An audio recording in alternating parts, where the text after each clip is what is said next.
Candle magic is not as easy as just grabbing any candle, lighting it up, and hoping it will work. It actually requires a lot of intention, how to choose your right color, how to put the intention. There's also some pros, like are you blowing out your candles? Are you cleaning your space before you do some work? In this video, I'm going to show you how to do fail-proof candle magic. My name is Mexican Bruja, and stay tuned with me to know the basics of candle magic, how to clean your space, how to set a powerful intention, possible problems and solutions, and the extras that you can add to a candle. So first we got the basics. We have to make sure that everything is safe. So for example, every time that you light up a candle, you need to make sure that the surroundings are safe, that it's not going to fall and create a fire hazard. The first time that you're doing candle magic, it's actually very beneficial. You can just stay in the room while you're doing it and listening to your candle. If you have a grimoire, use it to write your experiences. If you don't have one, just get it and start writing there everything that happens. Timing the candles, how long does it take to burn? Is it dripping wax to one side, to the other? Is it the flame going up and down like crazy? Is it turning off and not coming back up? These are, by the way, some solutions that we're gonna give at the end of the video, but just note all of that because it is very important to your spell, what is going on and what you can do in order to make it go right. Now we do have from the basics to matches versus lighters, which one to use. In my personal opinion, I like matches a lot more, simply because I feel more connected and more grounded when I use them, especially these ones. These are wooden. So I do feel more connected and more grounded whenever I light them up, and they don't have chemicals as the lighters do. And again, this is a recommendation. This is something that I do for myself, but you can do whatever you resonate most with.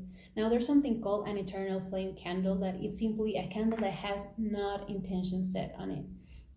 So for example, if you have a lighter, you can use it to light up this candle. Let's say that this is my eternal flame candle. It doesn't have any intention in it. I'm only using it to light another candle. So you will light this one with a lighter, and then the candle that you want to set an intention on, you will light it with the eternal flame. You want to make sure that there are no drafts, that it is a safe space to burn the candle. And one of the reasons of the drafts is because if the candle just keeps going one way, it might create a wax.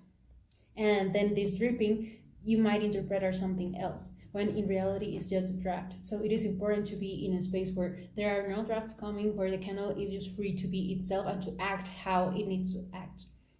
You also want to make sure that you have heat-resistant materials. I've seen it baffles me, like in a store I saw a candle holder made out of plastic. It obviously did not go well. It created a fire. So you really want to make sure that you have heat-resistant material for everything that you do in candle magic, and that the surroundings of the candle are safe. Some spells require you to put some tarot cards, for example, or a pictures next to it. You just want to make sure that if it falls or something, it is not in range for it to create any trouble. I have this candle holder. It is copper, and these are super reliable. I like it a lot, not only because it is heat resistant, but because copper has a grounding effect and it diminishes ego. It allows you to surrender and let it go. So that way I'm just having an extra step to making sure that whatever my intentions are pure and they are not from a place of ego. So you have candle holders, you have, for example, in these kinds of candles, you can use them for spell working too. I usually like a lot more these ones, only because I can read the wax so much easier. But there's still things that you can read in these kinds of vases. So if you want to use it, and again, it's the things that resonate with you. This one's resonate with me, or if these kinds of candles resonate with you, then feel free to use them. You're just gonna use a bit of different techniques in order to read the wax dripping and how it is working out. Make sure that it is, again, crystal or a heat-safe resistance plate. The first times you might be a little bit nervous about it, and it's normal, but if you feel like that, make sure to first always stay next to your candle and understanding that if you're in the range, then you can put it out completely if something were to happen. But I used to do this the first times. I just put it in the shower, like put the candle inside of the shower and remove the curtains. This way I make sure that if it falls, like it's not gonna light up the floor, it's not going anywhere, and I can just turn on the shower and it's gonna smother the flame completely in seconds. Now, how to clean your space. It is beneficial if you start by actually cleaning up yourself. If you go take a shower, but taking a shower with intention, it means that every time that a drop of water comes into you, you visualize it not only cleansing your skin, your physical body, but also cleaning your mind, your spirit, letting everything go away. Everything that you don't need, it goes away with the shower.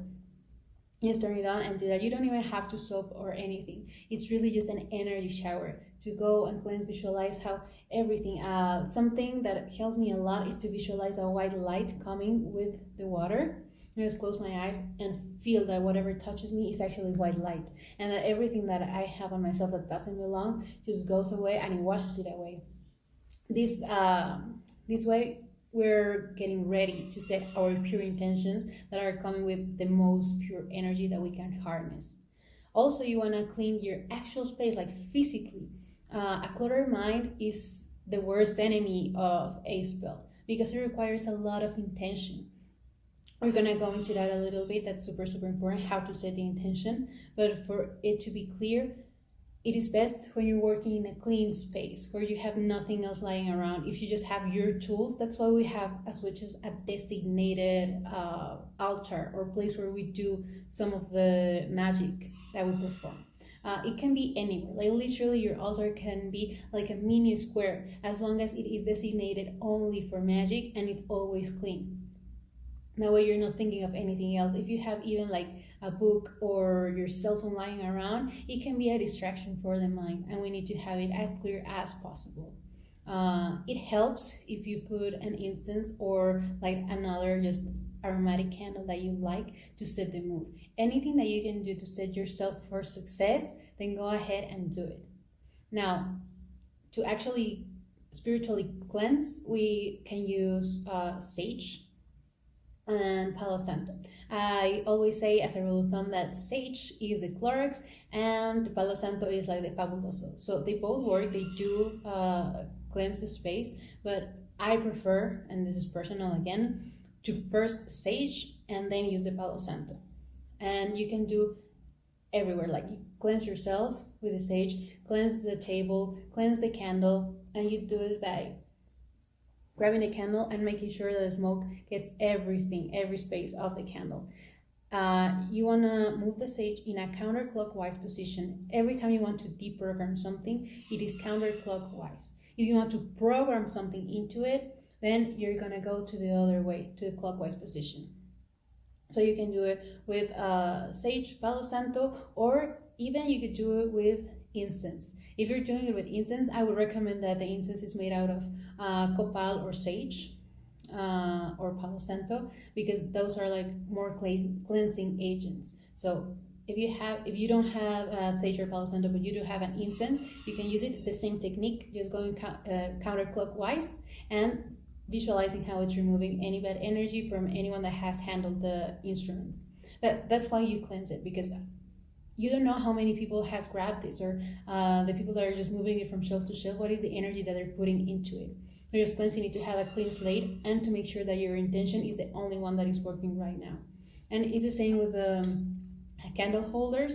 They might be, even if you are the only one using them, if you have used these candle holders for different spells, you really want to cleanse them just because the wax that drips are blockages that the candle is getting rid of for you. So anything that the wax is touching here on the candle holder, it is transferring that energy. So you want to cleanse it, physically, like literally removing the wax, but also with the sage to remove anything energetically that might linger into here. So now let's move on into setting an intention. This is my favorite part. An intention is made of visualization, pure energy, and it has to come from the heart. Now, once that you have all of this, how do you transfer it to the candle? You're gonna light a candle. You're gonna rub your hands until you feel a little bit of heat. And then you're gonna separate them, but just a little bit, so you can still feel the tingling and a little bit of energy between your hands. Make sure that you feel it. If you don't, it's okay, like they are the first times. Just keep rubbing a little bit more. Keep putting your attention into your hand. Like this is the only thing that your mind should be focusing on, to the energy that your hands are creating. It usually doesn't take long. Just feel the energy. Now that you can feel it, start separating your hands a little bit more, and then try to push them together again, and you'll feel a resistance. That's like a ball of energy that maybe you cannot see, but you can visualize in your hands. This energy, you're gonna transfer it to the candle. So you want to repeat these steps a little bit longer. It's like separating and putting together, and each time try to separate a little bit more. And now, right now I'm doing it quickly, but you should do it as slow as you wish. As long as you can still feel the energy, then you're good to go. So for example, here I have a decent amount of space to just transfer into the candle. And now feel the energy of the fire merging with the energy from your hands. This way you're transferring literally your own energy into the candle. That's how you're gonna transfer your intention. Stay a little bit here, just feeling how this energy exchange is working. And then you can close your eyes and visualize your intention. So in this step, you actually want to visualize the result. How will you feel when this spell is done? Well, yeah, like what emotions are coming to yourself, and allow it to come. Like literally, this is one of the most crucial steps, because if you don't believe it to be true, it is not going to happen. So you have to believe it with every fiber of your soul. How does it feel? You already have it. It's already yours. It's already here. Whatever it is that you're asking for. You're asking for a soulmate to come forward to you. Then visualize that emotion, like, oh my God, the excitement, he's here. Like I feel my goosebumps. I feel my heart just going super, super fast. So excited, so joyful. If you want to visualize yourself with perfect health, just visualize that. Like, I feel calm, I feel healthy, I feel my body in ease at every part. Anything that you're asking for, just visualize the emotion. Of course, you can visualize like the actual stuff happening, but the most crucial part here is the emotion. Feel it, already embody it. It is happening, it is yours, it is here. So you're gonna close your eyes. The minimum to do this is actually 17 seconds. That's how long it takes to the brain to hold an emotion and a thought and making it true. The longer, the better. If you want to stay here as long as you want, it's fine. Like there's really not a limit of time. There is a minimum, but it's not a maximum. So you're gonna feel the candle. You're gonna put your visualizations into it. You're gonna feel it. You're gonna embody it, and then you're going to remove your hands, but visualize the energy that you're holding. You're letting it go away. You're letting it into the candle. And you should feel it as soon as you remove your hands. You shouldn't feel the tingling as hard anymore. Like you could even visualize the sphere of energy just going into the flame and then pouring into the body of the candle. And there you go. You have it. You have your spell. Now, troubleshooting. What does it mean if the candle gets blown away? Like it cannot stay lit. It probably means that you have to do something in the material world before the intentions can be set. So, for example, let's say I want to win the lottery, but I haven't bought any lottery tickets. Then how am I going to win the lottery? I need to go buy my ticket and then come home and do my candle magic and set the intention and tell the universe, hey, universe, illuminate. I won the lottery, I have $1 million, okay? Make sure they're not next to any drafts, because that makes it easier for you to understand if it's the universe telling you like, hey, you have to do something, rather than just a win happening. And even like sometimes, this is why it is very important to write down every experience that you have with a candle. Like, where do you put it? Because maybe it is next to a window, but you've made like 5 candle spells and it has never blown away like this.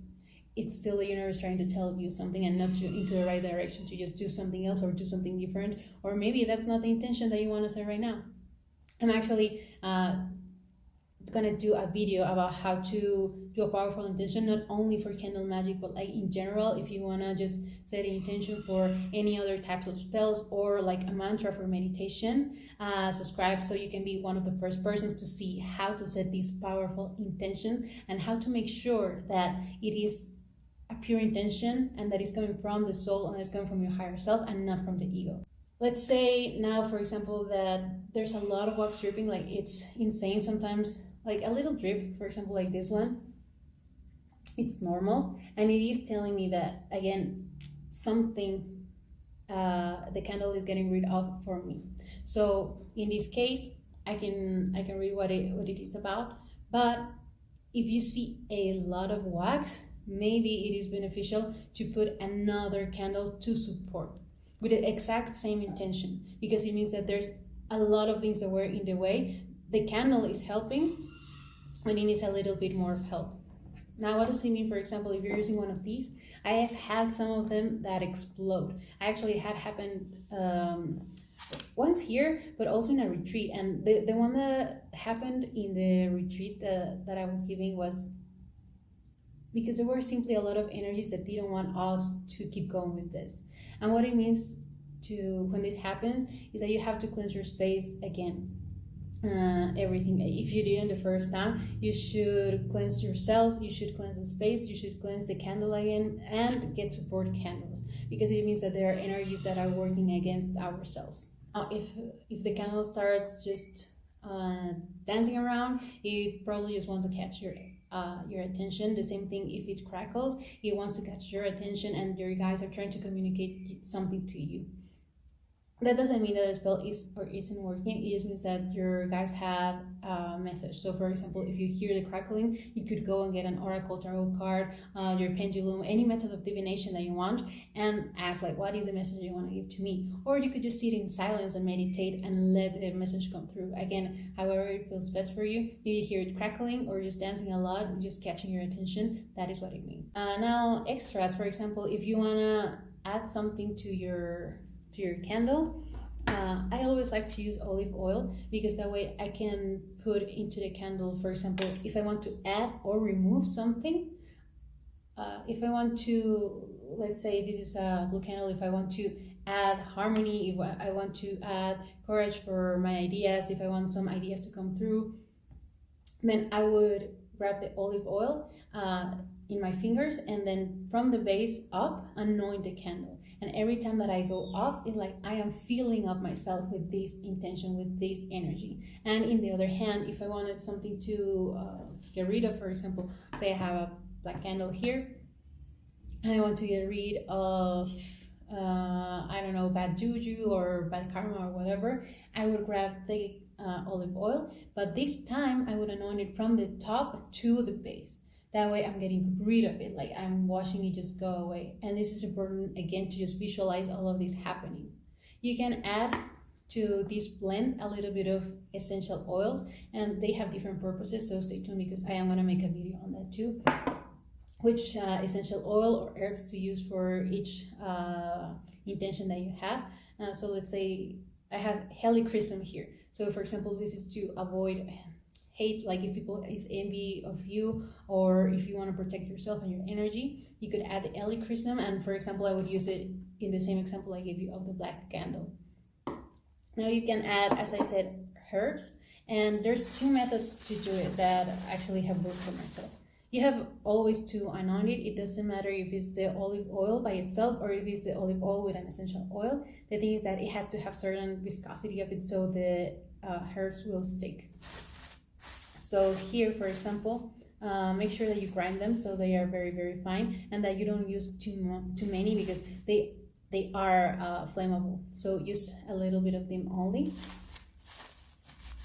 And there's two ways. You can just add it from the top, for example, like this, or you can put it in a plain surface and roll the candle into it, so it will stick all of the herbs.